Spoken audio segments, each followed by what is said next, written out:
Hi friends, నమస్తే. మీ రైతు బిడ్డ యూట్యూబ్ ఛానల్ విఎన్ఎస్ నాగినేలపల్లి గ్రామం. ఈ గ్రామంలో వేంచేసి ఉన్న వెంకటేశ్వర స్వామివారి గుడి ఎదుర్కోలు వెంకటేశ్వర స్వామివారి గుడి. ఇక్కడికి దేవుడికి ఎదురు నడవడానికి వస్తుంటారు వెంకటేశ్వర స్వామి దగ్గరికి భక్తులు.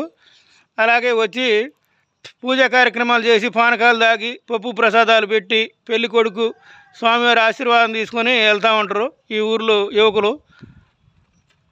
చూడండి, ఇక్కడ మొత్తం చెత్త చెదారం పెరిగిపోయింది. ఇక్కడ స్వామివారికి నైవేద్యాలు కూడా వండుతారు. అయితే ఇక్కడ విషయం ఏంటంటే చెత్త చెదారం పెరిగిపోయింది. గ్లాసులు సీసాలు అన్నీ ఎట్టబడితే అట్ట వేశారు. మన గుడి మన పరిస్థితి మన శుభ్రత ఉండాలి కాబట్టి అలాగే మౌలిక వసతులు ఏర్పాటు చేయాలని కోరుకుంటున్నా. అలాగే చూడండి, ఇక్కడ కనీసం కాలు కడుక్కోవడానికి నీళ్ళు కూడా లేవు. ఇక్కడ ఒక బోరు ఉండేది, ఆ బోరు కూడా ఇప్పుడు పీకేశారు.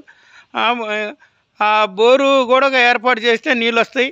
మంచిగా భక్తులకి కాలు కడుక్కొని గుళ్ళోకి వెళ్తారు. అప్పుడప్పుడు గుడి కొడుక శుభ్రంగా కడగటానికి కూడా ఆస్కారం ఉంటుంది. అలాగే ఇక్కడ కరెంట్ లేదు, స్తంభాలు ఉన్నాయి, లైట్లు లేవు, తీగలేదు. కాబట్టి కొద్దిగా ఏర్పాటు చేస్తే గ్రామ ప్రజలకి అందరికీ కూడా అందుబాటులో ఉన్న ఈ స్వామిని శుభ్రంగా చూసుకోవాలి. మనం చూసుకుంటే ఆయన ఆశీర్వాదం మనందరికీ ఉంటుంది. ఖచ్చితంగా వెంకటేశ్వర స్వామి వారికి మౌలిక వస్తువులు ఏర్పాటు చేయాలని కోరుకుంటున్నా. ఈ వీడియోని చూడండి, ఖచ్చితంగా లైక్ చేయండి, షేర్ చేయండి, సబ్స్క్రైబ్ చేయండి. స్వామికి ఖచ్చితంగా మౌలిక వస్తువులు ఏర్పాటు చేయండి.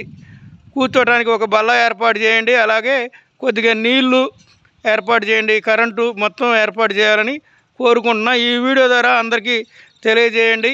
ఖచ్చితంగా లైక్ చేయండి, షేర్ చేయండి, సబ్స్క్రైబ్ చేయండి. రైతు బిడ్డ VNS YouTube channel Nagineni Prol Velisetti Pichinaidu సదా స్వామివారి సేవలో. జై శ్రీరామ్.